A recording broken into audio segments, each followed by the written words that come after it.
Assalamualaikum warahmatullahi wabarakatuh. Selamat datang di IW Cerita Misteri. Kali ini Bunda akan membagikan suatu cerita memilukan dari seorang gadis yang selalu dibully dan berakhir tragis. Bunda harap sahabat-sahabat Bunda bukan termasuk manusia-manusia yang suka membuli ya. Tak ada seorang pun di dunia ini yang mau dihujat, dibully atau dikucilkan. Coba bayangkan kalau diri sendiri yang mengalaminya. Pasti sangat sakit kan? Jangan lupa like dan subscribe ya. Penasaran? Ini ceritanya. Cekidot.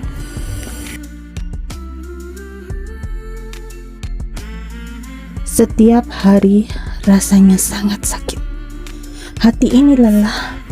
Apa salahku sampai hati mereka memperlakukanku seperti ini? Tidakkah aku punya hak atas hidupku sendiri? Aku pikir mereka itu baik, mau menerimaku apa adanya. Aku hanya ingin sekolah dan diperlakukan sama seperti yang lain. Ternyata manusia lebih jahat dari makhluk-makhluk yang mereka anggap monster itu. Kata mereka aku hanya anak pembawa sial, barbar, tak tahu adat kesopanan. Hai anak pembawa sial, pantas saja dibuang. Kata-kata yang menyakitkan, yang selalu dan terlalu sering keluar dari mulut mereka. Aku heran, apakah benar seperti itu? Kalau begitu, sopankah apa yang mereka ucapkan padaku? Tidak bolehkah aku hidup tenang tanpa mendengar kata-kata hujatan dari setiap detiknya? Hai anak pembawa sial, seorang gadis membentakku dengan kasar. Kamu bilang apa sama Pak Warwan? Bisa-bisanya aku dipanggil gara-gara kamu. Nadanya kasar dan penuh emosi. Apalagi ini? Apa yang akan aku alami? Sakit apa lagi yang harus aku tanggung? Malah diam saja. Jawab tolol, suaranya menggelegar memenuhi ruangan. Aku mundur, rasa takut menderaku. Aku harus bagaimana? Aku harus apa? Panik, takut, cemas, campur aduk di hatiku. Aira, ayo ngomong. Kamu harus bisa membela dirimu sendiri. Jangan diam saja, jerit batinku. Tenggorokanku terasa tercekat. Keringat terus mengalir. Bajuku basah oleh keringat. Kenapa aku ini? Takutnya, ya, aku takut. Aku takut untuk melawan. Aku berusaha menenangkan gejolak dalam dadaku.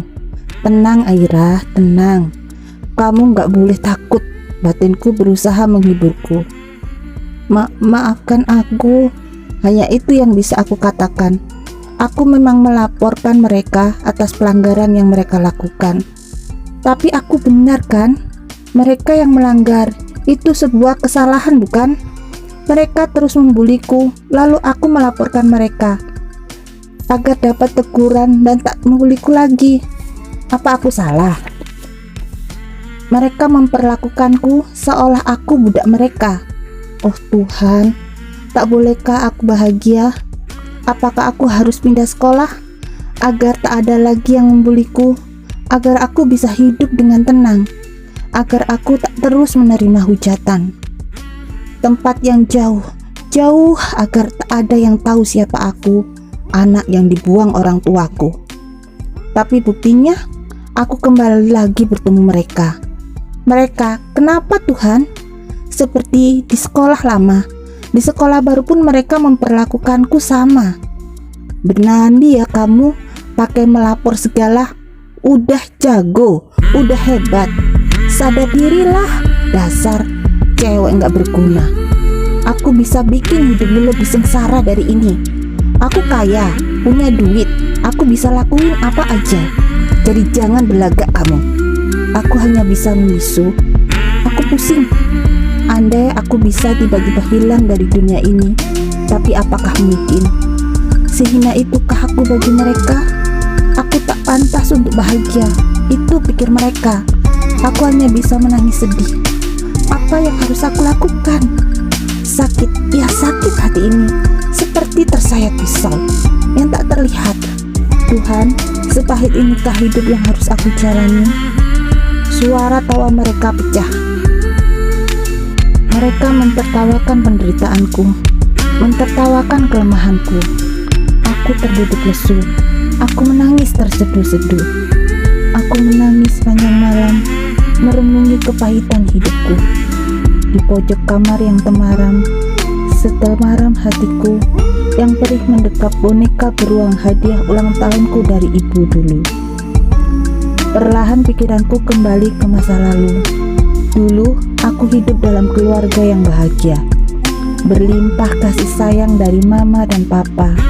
Tapi sejak kematian papa, semua kini berubah 180 derajat.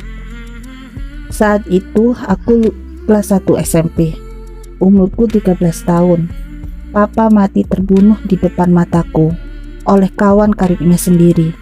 Alasannya aku pun tak tahu, tapi mama bilang papa mati gara-gara aku. Sejak itu mama tak lagi peduli padaku, tak mau bicara dan memandangku seakan aku ini kotoran yang menjijikkan. Wah, kenapa aku mengingat-ingat lagi, padahal aku tak tahu. Kalau itu ingat, aku rasanya perih. Aira, Aira, Aira. Aku mendengar suara yang memanggilku. Spontan aku tersentak kaget. Siapa? Siapa yang memanggilku? Aku berdiri mencoba mencari arah suara itu. Dari sana, di pojok lorong gelap itu. Tapi kok kosong, tak ada siapa-siapa. Perlahan ada bayangan membentuk siluet seseorang. Wanita berambut panjang yang menutupi muka, bergaun putih lusuh.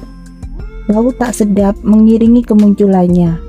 Bau amis darah dan bau busuk yang menyengat. "Kamu siapa?" tanyaku takut-takut. Kenapa gelap sekali ya, seakan tak ada cahaya. Dan itu siapa? Setankah? Kenapa dia memperlihatkan dirinya padaku? Kenapa? Mereka membuangmu kan? Menganggap kamu sesuatu yang menjijikkan. Kamu marah, kamu kesal. Kenapa tak balas dendam saja? Ayo balas mereka. Suara melengking tinggi diiringi cekikikan yang menakutkan. Apa maksud kata-katanya? Aku tahu kamu marah. Berikan aja mereka pelajaran agar mereka jera. Apa maksudmu? Kata-katanya serasa masuk ke hatiku. Aku serasa terhanyut dengan kata-katanya. Walau memang sih aku marah dan kesal. Dendam? Aku tak tahu. Apa aku harus membalas mereka? Membalas semua perbuatan mereka. Tapi bagaimana caranya? Kenapa tak kau bunuh saja? Suara itu kembali menghanyutkanku. Sakit telingaku mendengarnya. Aku seakan ngeblank. Suasana kembali gelap dan sunyi. Aku tersentak dari tidurku. Jantungku berdebar dengan kencang. Keringat dingin mengucur deras. Masih gelap, ini masih malam ternyata. Aku bermimpi, mimpi yang buruk dan menyeramkan. Nafasku memburu, dadaku berdegup kencang. Untung di sebelah meja ranjang tidurku ada segelas air putih yang biasa aku siapkan menjelang tidur. Tenggorokanku serasa kering. Kulihat jam beker yang ada di meja jam 12 malam. Aku tak bisa tidur. Aku berusaha memejamkan mataku, namun gagal. Pikiranku menerawang, mencoba mengingat mimpi itu.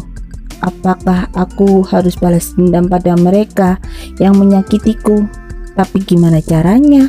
Aku sendiri takut pada mereka. Gimana mau balas dendam? Besoknya di sekolah, ada gosip nih yang lagi viral tahu? Apaan sih? Tuh, berita di koran, banyak korban bunuh diri tanpa sebab yang jelas. Katanya para ahli psikologi sih, karena stres atau depresi gitu, akibat tekanan yang berlebihan. Tapi anehnya, kok banyak ya?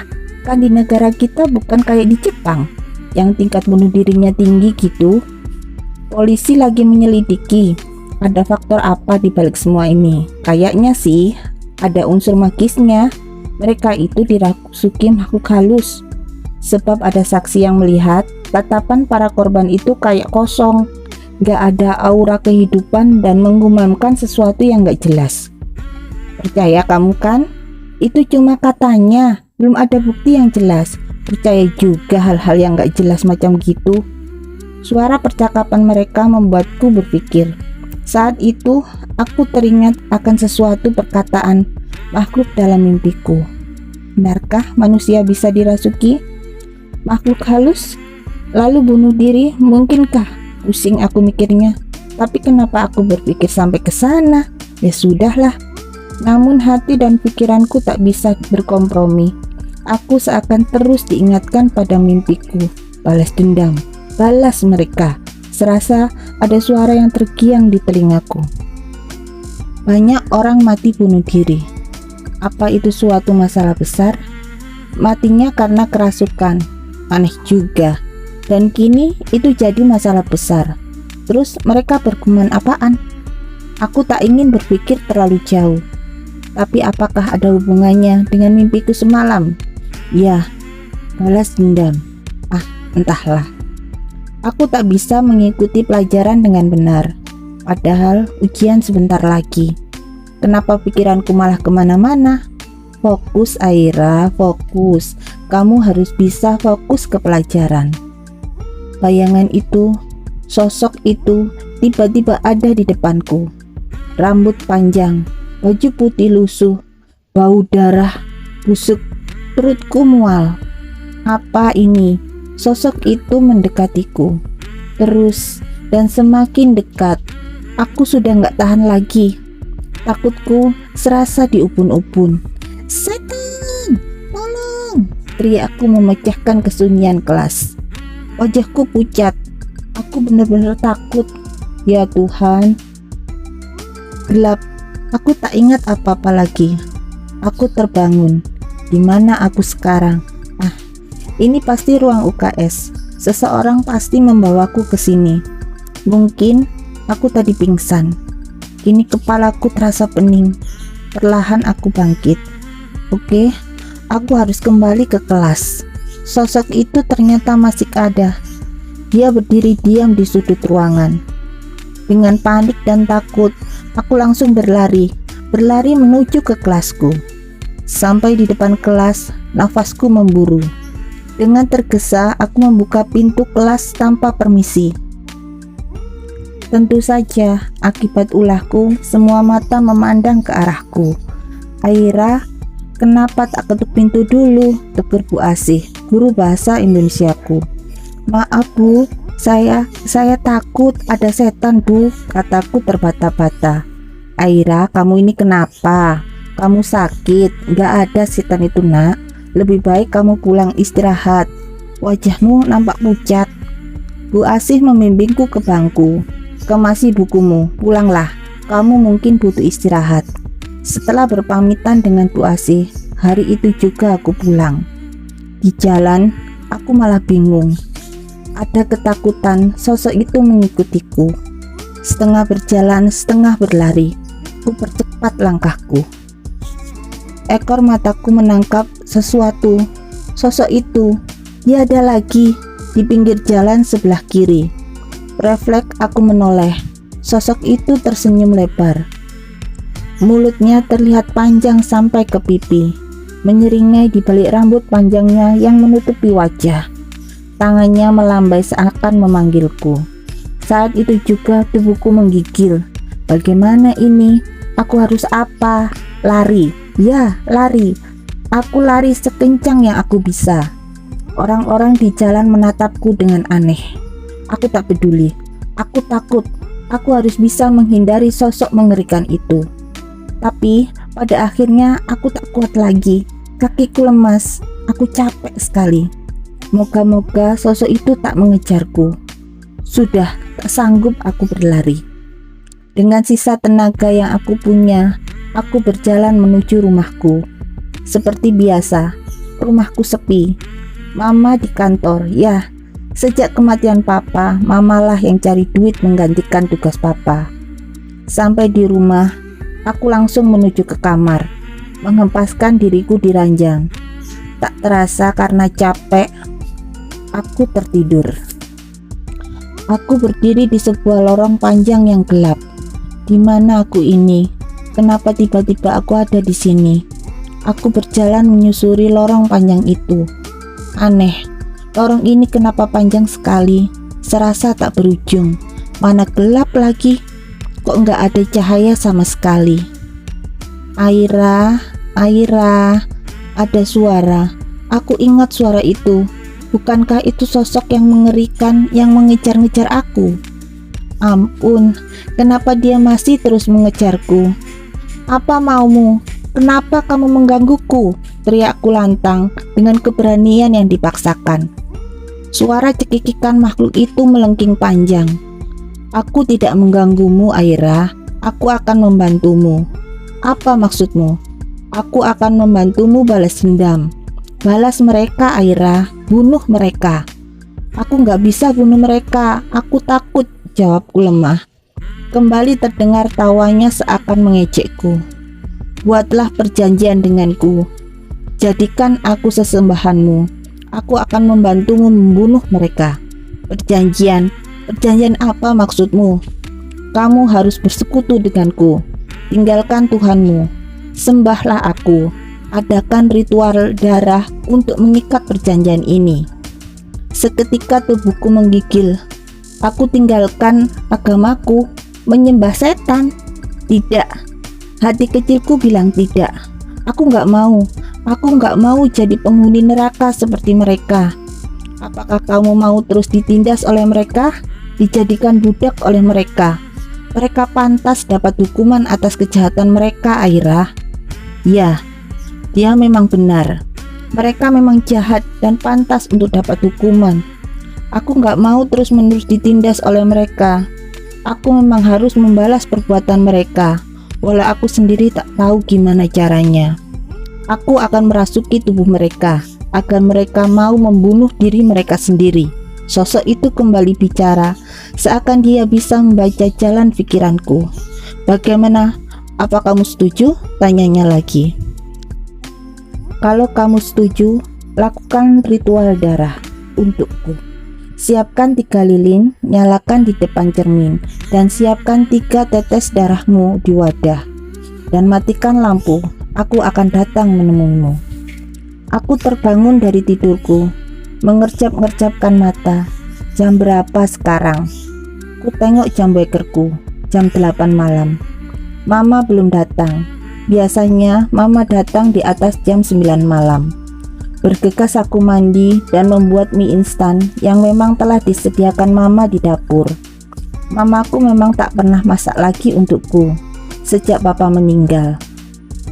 Dan memang hanya mie instan yang jadi makananku sehari-hari sejak itu. Tapi sudahlah, yang penting aku masih bisa makan dan mama masih mau memberiku makan. Walau mie instan, daripada aku dibiarkan mati kelaparan. Kusyukuri saja, gak usah dipikirin. Setelah memasak mie instan dan memakannya, aku jadi teringat lagi akan mimpiku. Ya, sosok itu mau membantuku buat balas dendam. Tapi masakan, aku harus melakukan perjanjian dengan setan. Jujur, aku memang bukan orang yang fanatik dalam beragama. Namun bukan berarti aku tak tahu kalau bersekutu dengan setan itu dosa besar. Lalu sampai kapan aku harus menderita begini? Apa aku tak boleh bahagia? Adilkah ini untukku? Aku bingung. Di satu sisi aku ingin menuntut keadilan pada diriku sendiri. Di sisi lain aku takut dosa. Suara mobil berhenti di depan rumah, menghentikan lamunanku. Mama sudah pulang. Aku langsung berdiri bergegas membukakan pintu untuk mama. Di depan pintu, aku melihat mama bersama seorang lelaki setengah baya. Siapa lelaki itu? Kenapa mama bersamanya? Dan lebih gilanya lagi, lelaki itu mencium kening mama. Mama, begitu mudahnya engkau melupakan papa.